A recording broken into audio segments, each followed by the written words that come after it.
Welcome. Today we're going to show you the revised anti-exploit system. I made a video about 2 years ago showing an anti-exploit system that had many flaws. Today we're going to fix them all. It's going to be a nice tutorial. It's going to show you how to convert local scripts into server side scripts, and we're going to just make it a lot better, more usable for Synapse V3, I believe, is one of the new exploits. So this is going to be very useful for like fly hacks, speed hacks, all of the above, anyone that involves any of these three. Let's get to it. So first thing you're going to do is you're going to go, I'll have the revised one in this video's description, and you can just download the model and put the scripts and remote events where they need to be. Although I think we'll be using bindable events. But if you want to learn how to make one of these, you can go back in my previous video from 2 years ago. I believe it's from 2021, July or something, around the same time now. And you can go grab that model, and then you can just follow along. I'm going to go through a lot of trial and error converting this, because we're going to just be changing a lot of things around, experimenting. And I do want to say, a lot of people were using the model from my previous video, but forgot to change the Twitter tag, and they left it as me. And a lot of people were contacting me about specifically a game in Brazil on Roblox, in which they got banned, and they were contacting me because the owner forgot to change the tag. So if you use it, please change the tag. Yeah,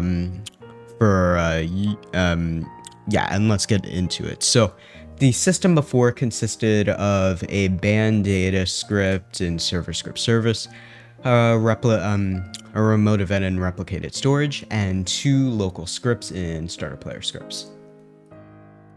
Now, the thing about local scripts is they can be easily bypassed using not even Synapse X, which is the main exploit engine, although Roblox patched it, but version 3, I believe, is out or is coming out very soon, and that will be better and be able to pass most anti-exploit systems, including the Bifront system.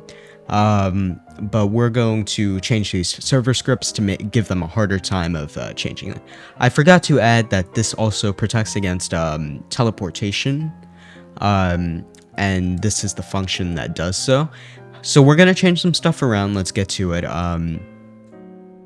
First thing is we're going to, all of this is going to be on a server script, so let's do that.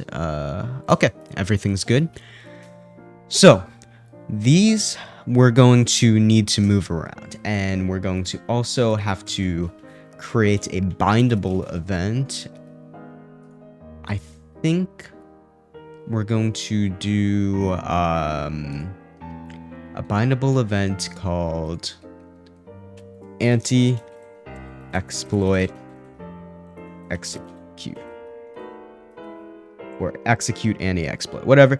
It doesn't matter the name. I'm just trying to keep things organized so you guys know what everything is. And we're also going to convert ban data to another bindable event. The thing about bindable events, what they do is they allow you to communicate between the server and the server, or the client and the client, I believe. I don't know. I've only used them on the server and the server before, and that's what we're going to be using them today. So let's do ban data. And what I did here, I cut all this stuff, I selected it and then pressed Control X, so that we can put it on a server script, and let's do that right now. The best place for server scripts, if you have a script that's not working and you put it in like a starter player or starter GUI, that's because server scripts don't run in those locations. They run in starter character scripts, though, so that's where you want to put server scripts, and in server script service, which is the main place. Let's paste all this stuff, and you'll notice we'll have a lot of red stuff. We'll get to that. And where it says fire server, we're going to put fire instead, and that's the command for bindable events in substitution to fire server or fire client, which is the command for remote events. So all of this looks okay, except for the player and the humanoid root part and the character. We'll fix that. and the anti, because I believe we're going to duplicate that. So this is going to be called main, and this is going to be called anti, and they work together to provide some level of protection. Although the exploiter cannot access the server, and that's where the other system was mainly flawed, in that they could just disable both at the same time.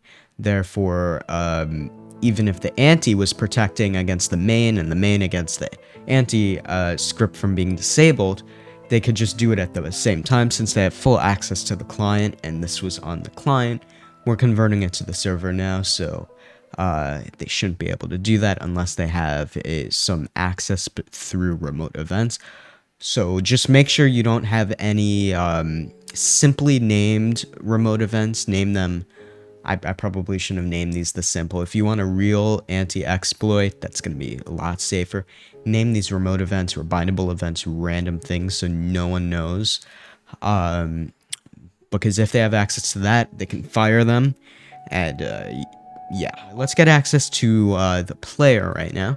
And we're going to do that by using one of these bindable events, anti-exploit execute, which we're going to pass a lot of commands through. So let's go in the main. I think I'm in the main, yeah.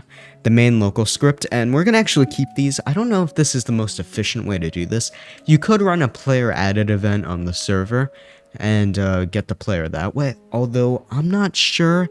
I don't think that will only check if they're exploiting the minute or the second they join the game, but it will not run any checks after that, I do believe. You can use a while wait or while true do wait event, but that has its flaws also, and it's not efficient.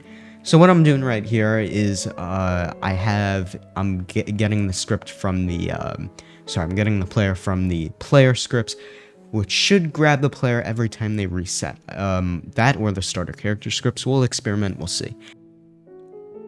Okay, so I'm just thinking about it now, and maybe firing this on the client. Yeah, this is not gonna work. I think I know what to do. Yeah, this is not gonna work, just thinking about this logistically, because we're gonna have the same issue we had before, and I'm firing a bindable event from the local side to the server. I don't know what I thought I was doing there, but they can disable this in the same way. We have to go back and think about how we can get all these arguments on the server side without the problem of local scripts being disabled. I'll be right back with the answer to that question. Okay, I know what we're going to do. We're going to use the player added event, although I said it would be flawed earlier. I believe I have a workaround that will work much better than the local script, because that is just easily bypassable. That's a word, easily to be bypassed. We're going to pass the player argument right here, and although we cannot do the same simple thing we did earlier with passing these arguments through, we will be able to find each of them, and we can copy that, and okay, I think we'll do that. Awesome, and player added won't need this because we'll just do player.character added. Okay, awesome. So we're gonna pass these arguments in here. Local character equals player.character. We'll get the humanoid root part, and we'll also get their backpacks if they're adding any tools that we do not want. And I'm also going to do this because I don't like the character added argument or function. I find it very hard to work with. We're going to also delete that from the anti-script. And here we go. We want to put that on line 2. And my monitor just went out. One sec, guys. One sec. Monitor's turning back on. Okay. So now this I believe is fine, this red line right here. That's fine. Now my scroll wheel is not working. Okay, there we go. That's fine, that's fine. Whenever there's they really want you to do local function. So I think we'll do that, local function, just to remove it. Okay, now we're adding to a table. And by the way, where it says whitelist here, put your user ID on the, you can find it from the URL on the Roblox profile page. It's on your profile page. And you want to do this if you're the owner, or you want to give special permissions to someone so you don't get banned. And this will prevent me from testing, so I will have to do that. But here, let me put this off to the side, remove the whitelist, and therefore we can test without without it would look like it's not working, but really it's because we're on the whitelist and it is working. So we're going to now what we're gonna do, I think this should be working, this part of the script. We'll update the ante. The band data store should be working, I think, as long as band data colon fire. Yeah, we won't need this this bindable event. I don't know what I was doing with that, but we won't need it. And now we're gonna go over to the ante script right here. So it's the same player arguments, function kick. Okay, so this is if they try to disable the main script, we'll pass this argument.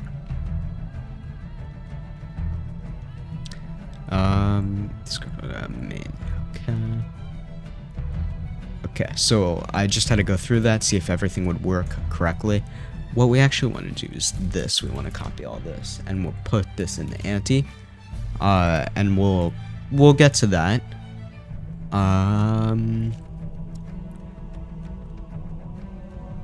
One sec. So player added,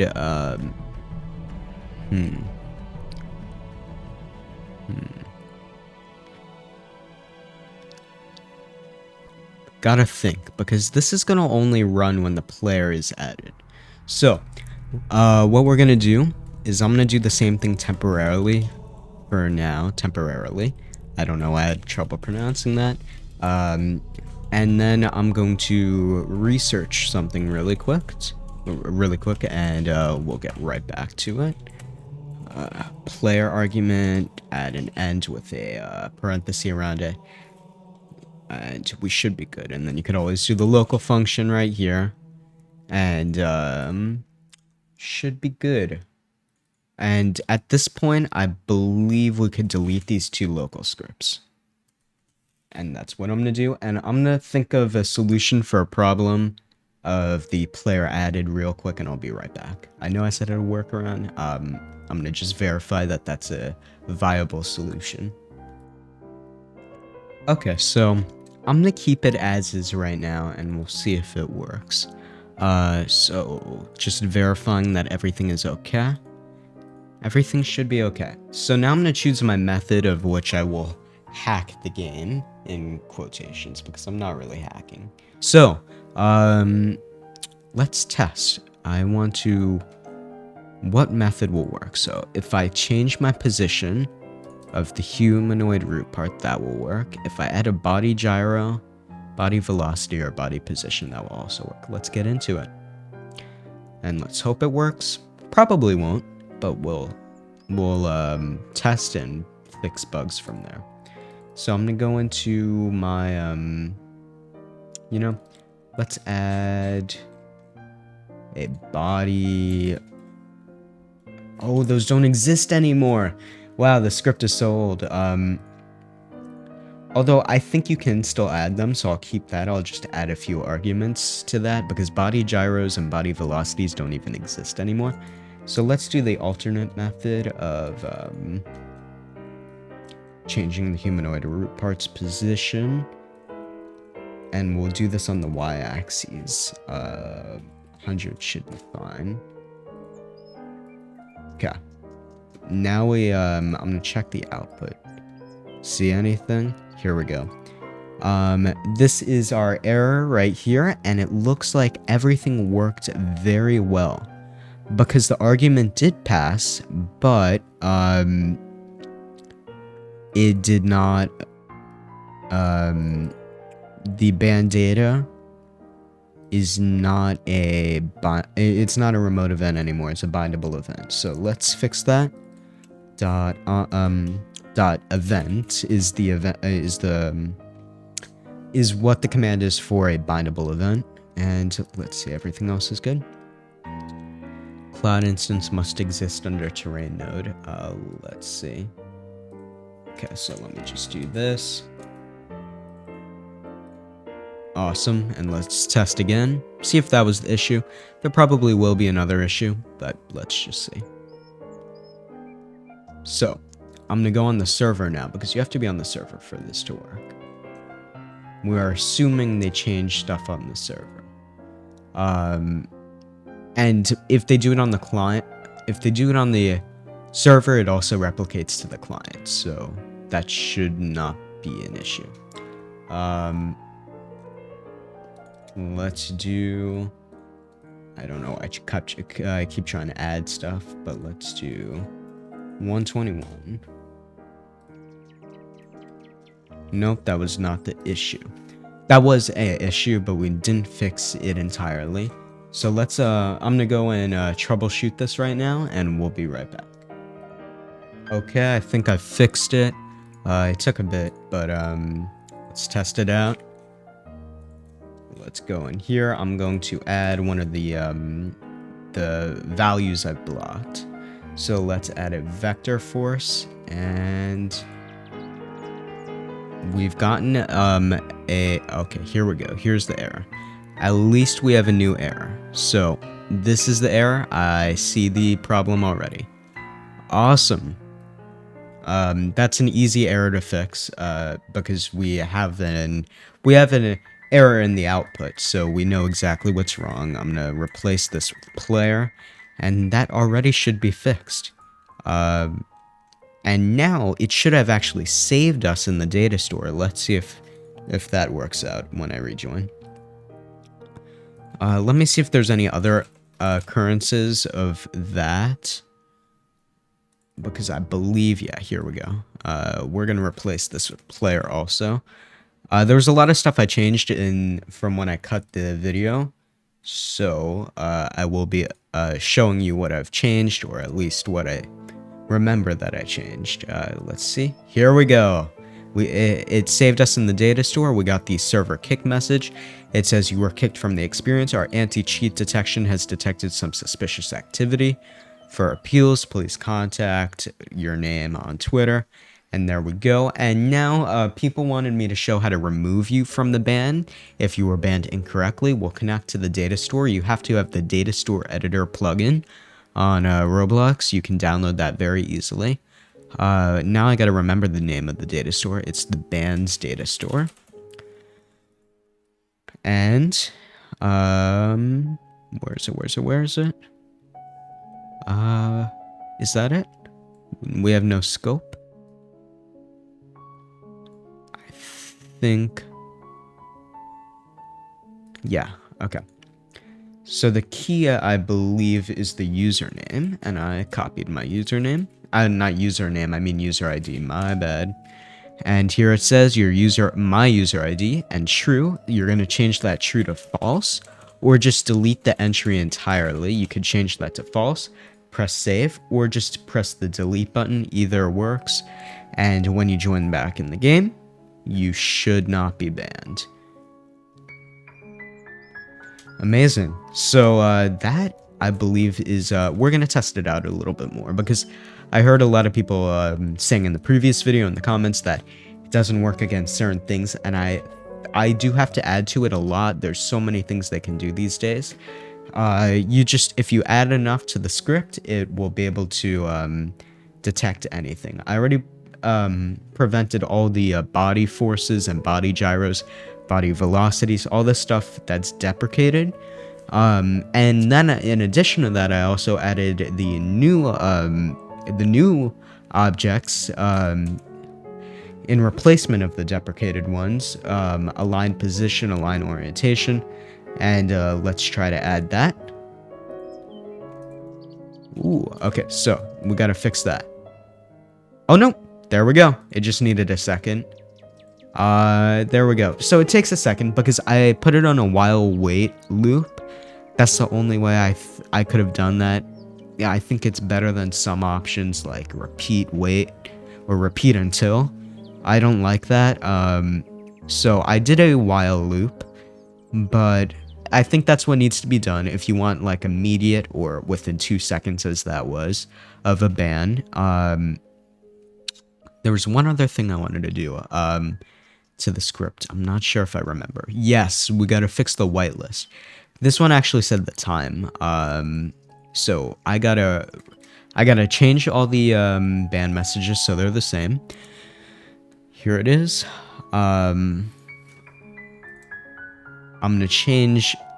So you can modify os.date. That's the operating system's date. It's gonna give you a big some stuff that you don't want. You can look up a tutorial or on the dev forum how to take like the specific day. It's gonna give you a long string of what today is, maybe military time. It was a big mix of a lot of different integers, but it is the time, so you can modify that. So I wanted to fix the whitelist, and let me replace this. Oh, I just copied it again. Okay, let's do it again. Boom, boom, boom. Because I don't believe I was looking through, and the whitelist did not work correctly. Here it is. So the whitelist should be on the kick event, but it is only on, yeah, this is not correct. So local whitelist should not be down here. I made this one. I did not know a lot about scripting, so let's move that up there, move that there. So we're gonna put the whitelist on the kick event. So that you're gonna add anyone's username that you want to whitelist up here. So I'm gonna add my username, and we're gonna add another end here. And if it doesn't find my user ID, I don't know why I keep saying username in the whitelist table, it's not going to ban you, but you have to do that for everyone. So we're going to do that real quick. I'll do that in the anti too. Where is it? Is there no whitelist in here?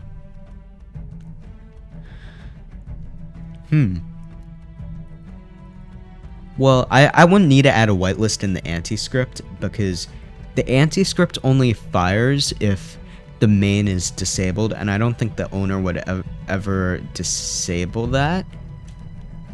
But if you want to disable it, just add the same whitelist 2 lines that I copied in the kick function in the main script, the if not line right here, and the local whitelist table, and that should be all you need. And then in the ban data store, here's what I'm gonna do. Manual ban user ID. Okay. So, here we go. I'm going to wrap this whole event in the if not statement. So let's do that.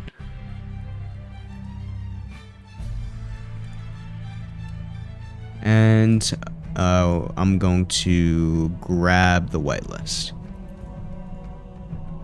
and I'm going to place that at the top. And you're going to put a comma between these, by the way.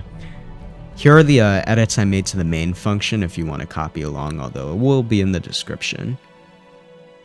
I added a lot of stuff here. So, and if you spot anything that could be exploited, an object that can be added to the character that can be exploited, add it here and press a comma after it, put it in quotations, and it should work. And let's see, when we join the game we shouldn't be banned because I added myself to the whitelist. So let's test that right now, and then that should be it. I think we've successfully fixed it, and yeah, so we're not banned. Let's test it again. And we are in the data store as banned, so you would want to change that back also. I believe, let's test the event where we delete the humanoid from the character, because that should also be hack-proof. Let's delete the humanoid. Give it a sec.